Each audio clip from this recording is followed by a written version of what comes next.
in the business of facts here at the Splash Live. And on this day, the fact of the matter is, following a 69-63 victory versus the University of Connecticut Huskies, the University of Michigan men's basketball team has won its first national title game in 37 years. It caps off an historic season for the Wolverines, led by Dusty May, just in his second season as head coach in Ann Arbor, and a short few years following a Division I title in football, won by many with local connections such as Donovan Edwards, Makari Page, and Coach Ron Bellamy on the gridiron. Joining me now to reflect on this historic moment in U of M sports is Greater West Bloomfield's biggest Michigan fan, a Wolverines football alum, and the co-founder of Hale Media, the happiest man in town today, along with one of the saddest men in town today. It's Doug Cohen joining us on the Splash Live. Thanks for coming on the show, sir. Well, thanks for having me. And yes, that was a whole lot of facts you just spit out.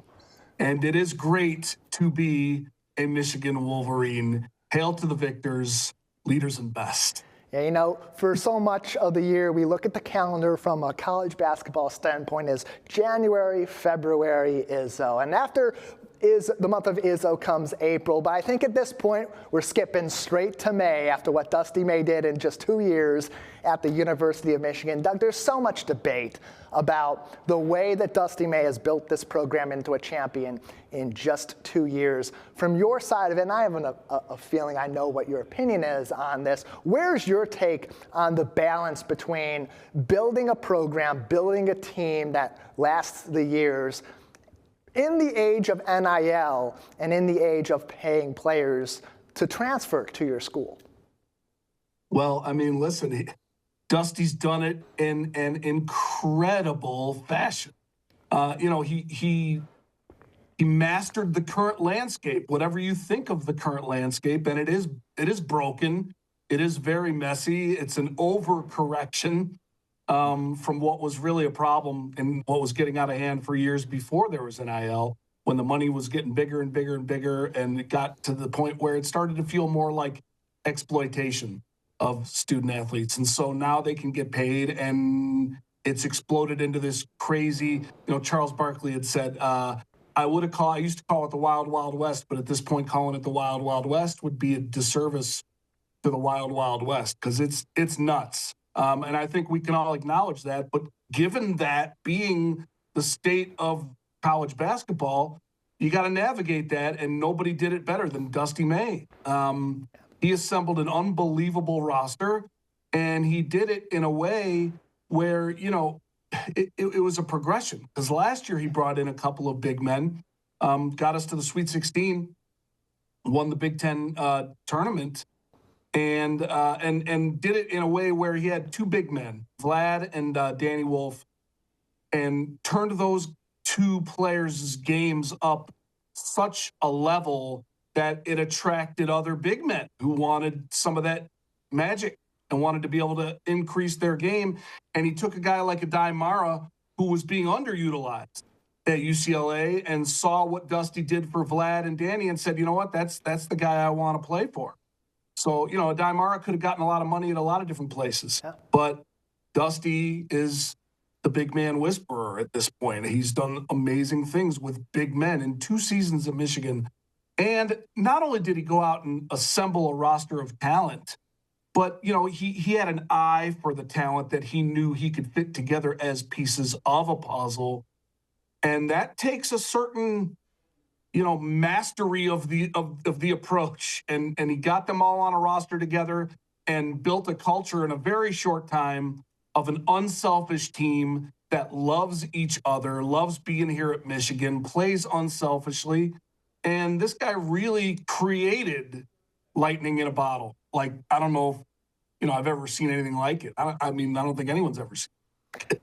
Yeah, and there's something to be said, too, about, look, you can say, oh, well, he bought this championship team. It's not a real team. But at the same time, you have to look at it from the other side of it of, you can bring all these great players in. You can pay them tons of money to come to the University of Michigan. That doesn't mean it's going to be a cohesive unit. That doesn't mean it's going to be a consistent winner. And it doesn't mean that it's going to translate to the round of 64, the round of 68, the round of 32, 16, Elite Eight, Final Four, and a championship game. There is that process to it, and so Doug, especially now as you have that pulse with Hail Media on how former players, former coaches, those connected to a program like Michigan feel, what's their thought on this new era that's taken over Michigan, a school that, much like my alma mater at Michigan State, does have a tradition of connecting with its players and building a culture where there is that familiarity, especially now in an era where, hey, look, the benefit is you win a title.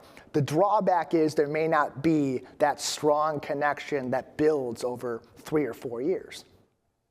Yeah, I mean, I just think you have to adapt to it, and I think our alums have adapted to it. They just recognize this is the way it is. And I think the fact that these guys, listen, these guys truly, from the moment they stepped on campus, they embraced being here. And I think that really, everybody welcomed them, and they enjoyed being welcomed. They enjoyed being at Michigan. I think the fact that they embraced it the way they did allowed us to get to know them in a short period of time and appreciate the type of ball they played and the type of team they really were. So I think everybody really appreciated that. I mean, there's a lot of teams that tried to bring in transfers. I mean, and if we're just talking about your alma mater, they brought in 4 transfers too. Yeah. Just as many as we did in this offseason. We just happened to bring in the guys that fit what we were trying to do and assembled them. Not just did it translate into Sweet 16 and Elite 8 and 5. It dominated.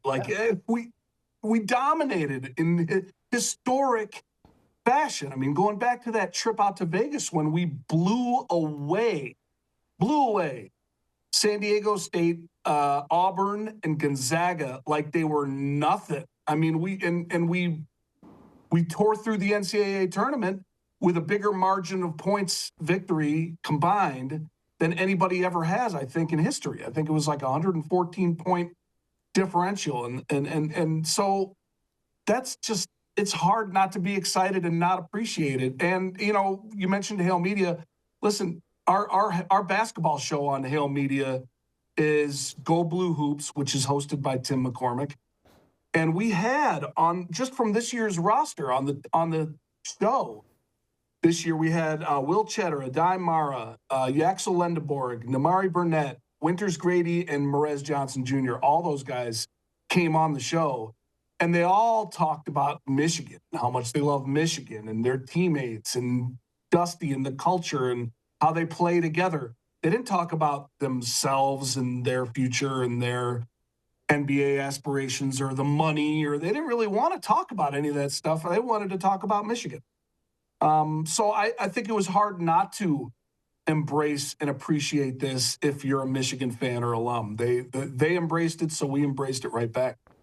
And it seems, too, throughout the history of Michigan, when they're on the up and up, when they're playing really good basketball, when they're consistently winning games, competing for Big Ten titles, competing in the tournament, winning or positioning themselves to possibly win championships, there is that pride for basketball. And when it goes away, you become a football school again. But what does something like this do for both now and into the future, as Michigan now is a powerhouse in both of the major prestige sports, in football and in basketball?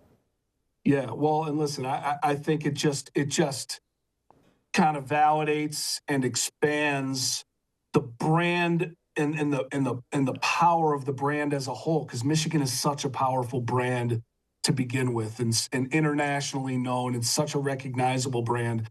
And on top of that, we're about to win potentially a hockey national championship this weekend, which is just insane for the juniors and seniors at Michigan now to have had a run while they're students there of winning a football national championship, a basketball national championship, and potentially a hockey national championship all in 3 years is crazy. And that stuff does, there's a direct correlation between sports championships and the number of applications that come in for the school.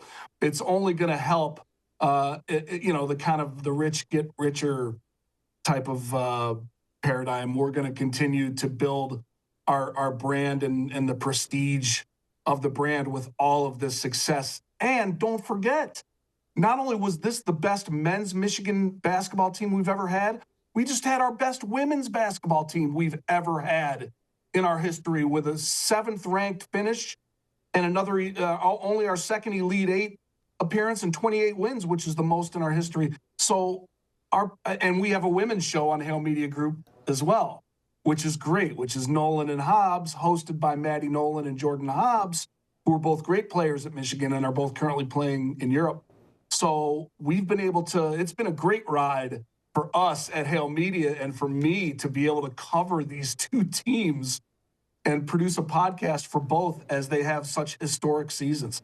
So it's really been, it's been a great ride. And it's Hail Media Group on YouTube and Facebook and all the other socials. It's all one word, Hail Media Group. And you can check out all of the podcasts there. There's a ton of content. Yeah, it's a great way for you to dive into Michigan sports from both fans, former players, and active players. Also get a full perspective, including any professional broadcasters on top of that, like Tim McCormick, that are going to be able to give you such great insight, especially in a time like this where Michigan sports has never potentially been at a higher point than in this moment in time. Doug, before we let you go, we are up against it. You mentioned some of the ways that Hail Media Group has been covering this historic run of championships for the University of Michigan this season and the excitement behind some of their other teams, including the women's basketball team that Kim Barnes-Arico has built into its own power in its own right. How does Hail Media take a championship run like this from football a few years ago, men's basketball, possibly hockey, and the up and up of teams like the women's basketball team, and get fans even more involved into their favorite school? Well, it's just upon us, really. It falls upon us to make sure that we're putting out the greatest content that we can, lining up great guests, having really thoughtful interviews, and good production value, good consistency, good talent around the creators who are hosting these shows. And I think we've done a really good job with that. And now we've got sponsors as well, which is great. Michigan Medicine came on board to sponsor the Go Blue Hoops podcast, which is fantastic. So that's a great brand to have on board supporting us. Football Alumni of Michigan is involved as well, which is a great organization, which is kind of what Hail Media originally arose out of.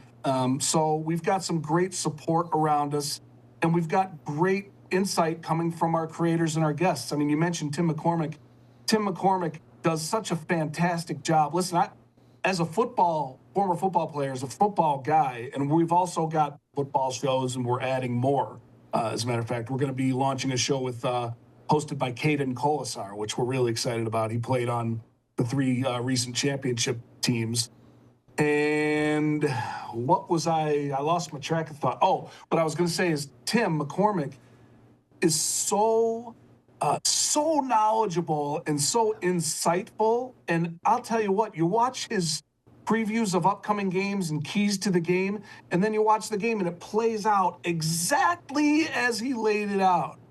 And I think people have really appreciated that. You know, you see in the comments, people are really, I think, digging the fact that they can tune in, follow the team, and get the real, the real insights. Same with Maddie and Jordan Hobbs, Maddie Nolan and Jordan Hobbs. We've just got people that know their stuff, and that was kind of what we set out to do, have former student athletes tell student athletes stories. Not, these are the people who made these things happen and know this stuff. They were in the arena. They were on the field. We've got hosts that know what's going on, and they have access to former athletes who respect the fact that they're coming onto a show with a host who played. So as long as we keep doing that, we know that the quality of what we put out is going to be there, and it'll allow us to continue to build, add more shows, which we're doing, and we're on our way. We're really excited about it. And keeping sports fun. That's what it's all about, too. So much today we see in media is the debate around our teams, and it gets so hostile when you have a group of fans who have been there and done that, are connecting with fans, or connecting with players. You get to really see why sports brings so many people together. Doug, want to thank you for coming on the show today. Appreciate your time as you celebrate the University of Michigan's men's basketball title, and of course, want to preview all your coverage on Hail Media. Thanks for joining us. Thanks for having me, and I appreciate your your humility, because I know this was not the outcome you wanted, but I appreciate you, Tyler.